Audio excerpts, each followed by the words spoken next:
人的にはやっぱりその時はなんかずっと東京で育ってきてたから、いつか大きい地震は来る来るってずっと言われていて、それでなんかこう、まあ、寝てたんだけどやっぱびっくりして、それでついに来たかとか思って。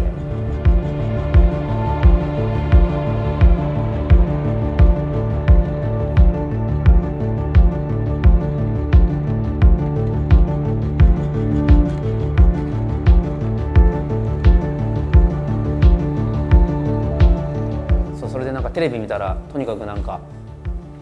まあ今までの人生の中では信じられないようなその津波の映像とかで、その映像の中で人がどんどん死んでいったりとか、そういうことが実際のリアルタイムのニュースで流れてきてて、すごいショックだった。個人的な体験だけど。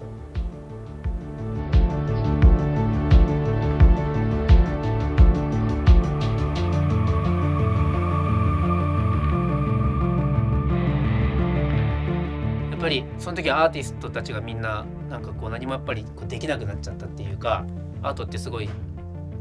ディザスターの前ではなんかパワーレスだっていうふうなことをみんな言っていて、でもそれで自分たちもそうは思ったんだけど、それで何もしなかったらそれを証明するだけになるし、なんかアーティストがこういうことをやったっていうことをその時期に刻む必要があったと思っていたから、なんか機能があまり しなくなったりとかしてた時に、やっぱりその時芸術家がどういう作品を作ったのかっていうことは50年後とか100年後とかにも200年後とかにもその当時何が起きたのか振り返られた時に、そういう活動を制作をしていないというのはナンセンスだなとも思うし、核辐射本身是一个对人类有威胁的这么一个灾难，那么这个灾难它的表达方式应该和它有相应的关系，所以说这个不可在现场直接观察，是我们这个作品的本身的一个条件。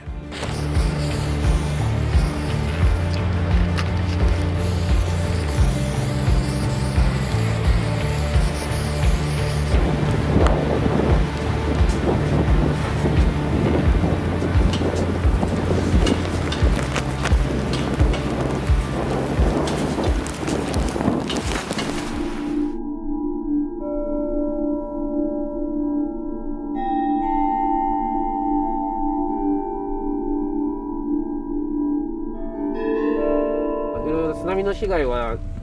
復興が進んでるんだろうけど、この辺は本当にでも何も変わってないですもんね。そういう福島の問題、事の大きさにようやくジャストフィットするサイズが、なんかそういうようなプロジェクトが作れてきたんじゃないかなっていうふうには思ってるけど。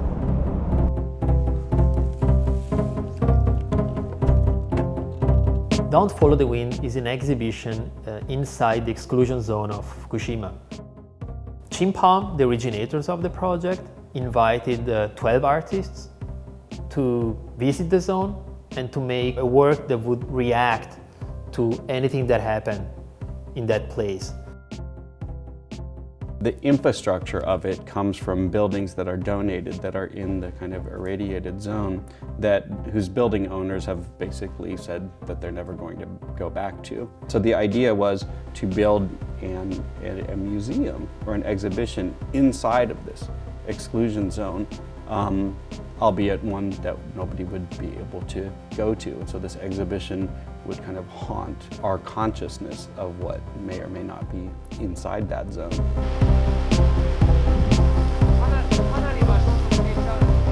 最初はすごくみんなメディアも注目していたけれども、だんだんやっぱりそういうことが現実にはずっと続いているんだけれども、その世界中でいろんな事件が起きてるから、ずっとそのみんなの意識が福島にあるわけじゃないじゃないですか。そういう意味ではだんだん忘れられていくその現実に人が立ち入ることができないような状況にある場所にアート作品を置くことによって、こういう現実がまだ続いているんだよっていうことを発信することができるんじゃないか。So the origin of Don't Follow the Wind comes from an account by a former resident and collaborator on the project. After the events of the nuclear disaster, he was alerted by a friend who was working inside the power plant, who let him know that the disaster is a lot more serious than was led to believe, and that he should immediately evacuate. He got into his car with his family and started driving, and as he was driving north, he stopped the car and got outside and checked the wind. He was a hobby fisherman, and one of the things that he had learned in sailing was the effects of wind. He realized that the radiation was probably following them as well, and he immediately turned the car around and drove south to Tokyo. This action saved not only his life, most likely, but the life of his family. The title, Don't Follow the Wind, alludes to a certain amount of distrust of information and distrust of what is given. この間の大きな地震で福島県の原発くんのお腹が痛くなりました。お腹痛いよ。うんちが出ちゃいそう。原発くんのうんちはとっても臭くて。原発事故を体験した人たちっていうのが、その今まで信じてたものが180度全く変わったっていう体験をこう踏まえているから、みんなが住んでてこう日々人が営みをしてた場所にある日突然入れなくなる、でもう帰ることができなくなる、住むことができなくなるっていう場所があることがこう当たり前のように起きてるけど、それはものすごく変なことで違うことだなって思う。そこを乗り切って福島の人たちの平和な暮らしが戻ってくることを祈ります。それが今までここからたくさんの電気をもらった僕の、そしてみんなのできることだと。One can say there's been a project of distraction on the part of the government and TEPCO, which owns the nuclear power plant. And this form of distraction is in the interest of producing a sense of normalcy. And Don't Follow the Wind is trying to provide a counterpoint to this narrative. Nuclear power was pitched to the Japanese people, who are the only people to know the true taste of nuclear terror, as a way of taking that pain and to make it something useful, something for peace, instead of something for destruction. And that's the way it was pitched to my parents' generation and to my grandparents' generation. And that's why 33% of Japan prior to Fukushima in 2011 was reliant on nuclear power. And now I think my generation has to deal with the situation where we have to clean it up. And I think young artists have become more conscious, and I think more politically engaged art has been coming out.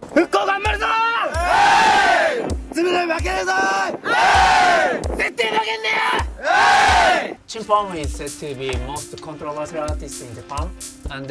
sometimes we called activist or punk artist. 俺らの最高なんですか？もうちょっと浴びたいよ！俺ら最高じゃないよ！ We based in Tokyo, so we started our career on the street in Tokyo.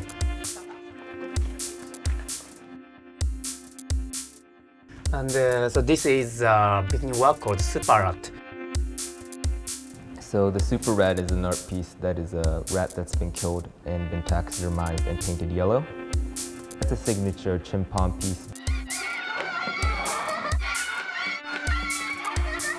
It's a performative work because it's also accompanied by a video of the Chim Pom collective capturing the rat. Super Rat means they improve themselves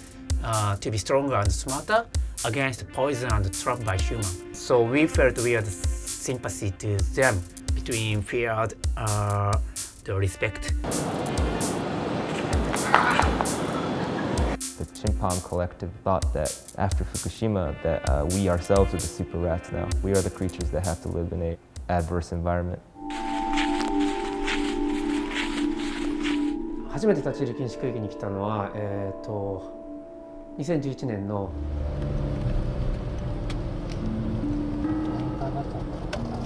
4月の頭で、まだ1ヶ月経ってない時だったんだけど、様子を見に来て、で全然その誰もいなくなったって話は聞いていて、ですごいメディアとかもみんな全然報道しなくて、メディアも立ち入らないような感じだったの。それでも同じ人間なのに原発の作業員も働いてるでしょ、一番危険なところで。だからそれ何なんだろうっていうすごいやっぱ好奇心があって、でそれで入ってみたんだけど、すっごい怖かったですね。で初めてなんかその誰もいないような街が日本にできてしまった感じで、時間が止まってる感じ。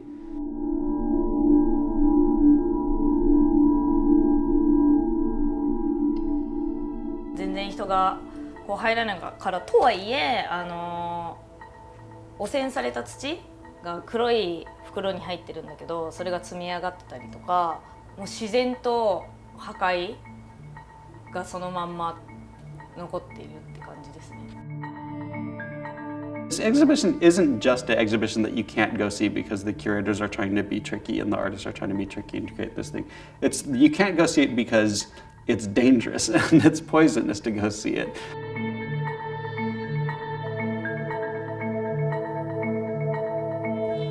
基本的には誰も行けない。なぜならそこは封鎖されているから。でだからこの展覧会は誰も行けない展覧会になっているし、あとということは誰も見れない展覧会になっている。だから作品たちはその住民たちがいなくなってしまった代わりに、そこに帰ってくるまで居続けることになる。でその時はいつになるかはまだはっきりとわからないけれども、そういう未来の人たちが見た時に何を思うかっていうためのに今アーティストは作品を作っているし。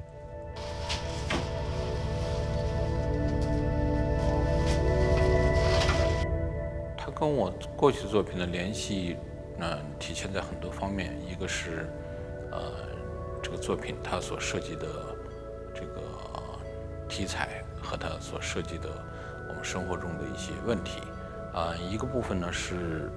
我们都知道，在这个核泄漏以后，大量的人就已经搬离了这个岛，所以呢，我觉得它实际上是一个死岛。那么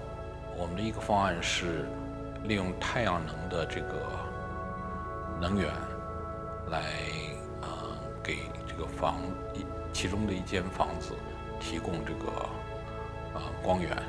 然后通过一个自动装置使这个屋子每天无人居住的屋子，但是到每天的某一个钟点的时候，它灯会亮起来，就是让人们感觉这些房子里面仍然有人在居住。这个当然是一个假象了，因为这个是不可能的。住民がいなくなって、ペットがいなくなって、で持ち物をどんどんこう出していって、っていうとその作品って何の代わりにやっぱりあそこにあるのかって言ったら住民の代わり。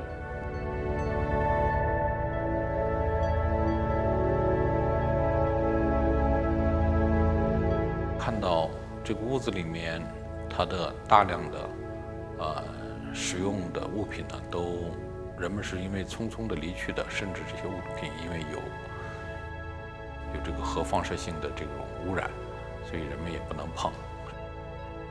所以我希望呢是把我个人的一些照片，这些照片呢是普通的家庭照片，我的或者我的孩子的，我们把它做了镜框，挂在或者放在这个屋子的一些位置上，这看上去就很像是他原来的一些照片，但实际上是我的照片。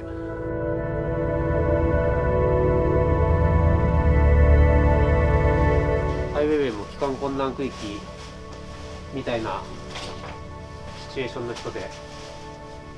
全然なんか出れないはずの人と、昔からなんかいた感じが馴染んでる感じがなんかすごいいいですね。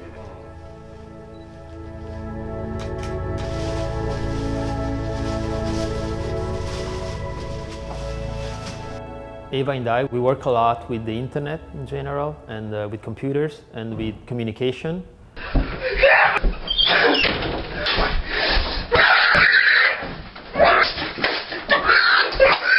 But we have a sort of love-hate relationship with technology. We're interested in the dark side of it and the dark side of people using it. What happens when it doesn't work, when it goes wrong, when it goes in unpredictable ways? When you think of images of Fukushima, you think of cars turned upside down, houses falling, tsunami hitting boats, and so on, while our images will have nothing of that. They are really literally just photos of surfaces, a wall, a floor, a ceiling, an outdoor wall, the grass, dirt, all kinds of very simple surfaces. We're gonna take photographs of them and we're gonna turn them into textures. And we're gonna release these texture collections on the internet for free, for people to use. One of the minerals that I'm using is trinitite, this glass that was formed from the explosion of the first atomic bomb in New Mexico. And the other material that we're using is glass from inside the zone around Fukushima. And what we've done is collect glass from windows from different buildings that have been irradiated. And we are building a sculpture that is a cube, and in the core of the cube is this trinitite. For me, it is a gesture that's thinking about geology, thinking about man-made minerals, and thinking about that history of nuclear power / nuclear weapons that begun perhaps in New Mexico and continues to this day through places like Fukushima. Once the sculpture that I'm working on is installed, it will itself continue to be irradiated for as long as there's radiation in the area. And so over time, it will change in that way, and it will become more and more poisonous, as it were.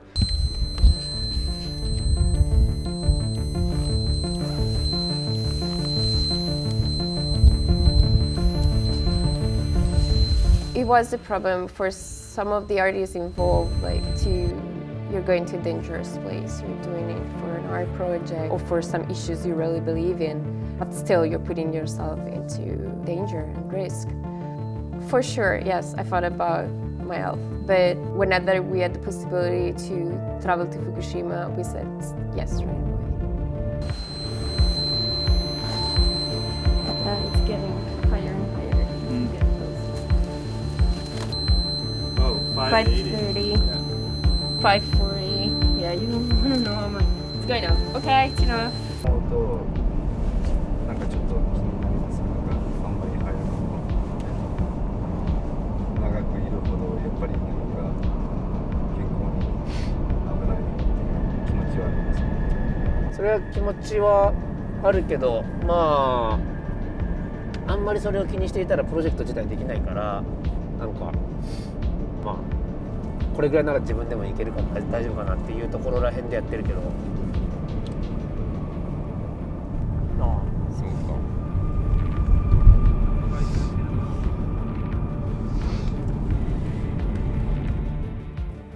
The paradoxical thing is that while, for example, the media footage focus on the more visible signs of the disaster, so the earthquake and the tsunami, you have very little images about the power plant and the radiation. Because of course radiations are invisible. They're not only invisible to the eye, but they're also very difficult to explain to non-scientists. I myself have a very hard time understanding, how much something is radioactive, for how long is it going to be radioactive. What is the level of radiation that's going to be dangerous for me? 30 years for us humans is a long period of time, but for radiations and nature, it's nothing. Nature is thinking in a different scale. Us as curators and artists, our own time gets called into question. So we don't know whether we'll even live to see the end of this project. It's very hard to imagine how this exhibition will be in 10 years or more. I imagine them taken over by nature, which will be good in a way if you think that nature can thrive in a place where human beings can go back. さっき言ったみたいにそこで作品がもう朽ちてなくなっていたとしても、作品っていうのはやっぱりもっと見る以上にそこにある以上にやっぱり何か強い力を持ち続ける可能性があるよね。We were visiting a site for displaced residents. There was one woman who spoke up and said that the greatest concern for her about the disaster was the fact that radiation had no color. And she said if only everything that was radioactive was red, and if only everything that was safe was green, I would have tools to figure out my daily life. In a way, Don't Follow the Wind is precisely trying to find new tools for something that we really don't have the faculty to understand and comprehend. 作品本身在任何一个作品都是一种侵入，它的关系是对现实的一种打扰和侵入，它可能对现实做出质疑或者提问，或者是说，或者是一种评价。Us, as Westerners, consider Fukushima a Japanese problem, while it's not. Radiations are spreading in the ocean, in the air, and they're reaching all other countries. Radiations have no border. It's almost as if Fukushima has become a petri dish for certain struggles that we have to all potentially face in the future. もっと歴史的にグローバルに考えていかないと放射能というのは表現できない。でその長い時間をその福島とか被災者とかいろんな人いろんなこととアートがどういうふうに共有できていけるか。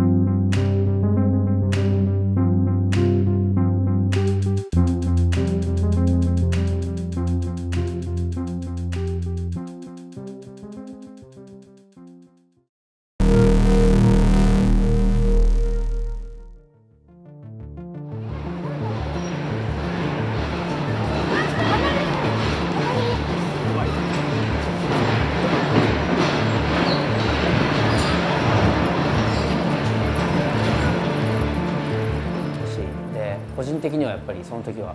なんかずっと東京で育ってきてたからいつか大きい地震は来るってずっと言われていて、それでなんかこう寝てたんだけどこうしていないというのはナンセンスだなとも思うし。核辐射本身是一个对人类有威胁的这么一个灾难，那么这个灾难它的表达方式应该和它有相应的关系，所以说这个不可在现场直接观察，是我们这个作品的本身的一个条件。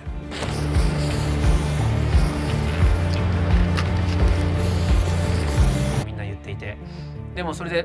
自分たちもそうは思ったんだけど、それで何もしなかったらそれを証明するだけになるし、なんかアーティストがこういうことをやったっていうことをその時期に刻む必要があったと思っていたから、なんか機能があまり しなくなったりとかしてた時に、やっぱりその時芸術家がどういう作品を作ったのかっていうことは50年後とか100年後とかにも200年後とかにもその当時何が起きたのか振り返られた時に、そういう活動を制作たりとか、そういうことが実際のリアルタイムのニュースで流れてきてて、すごいショックだった。個人的な体験だけど。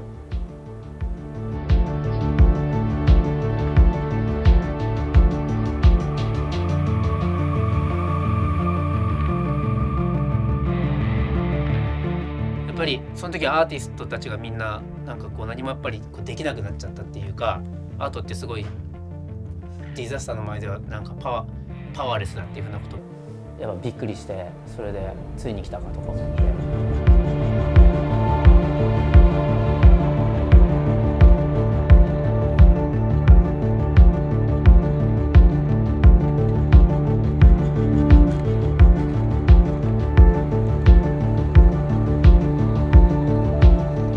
それでなんかテレビ見たらとにかくなんかまあ今までの人生の中では信じられないようなその津波の映像とかで、その映像の中で人がどんどん死んで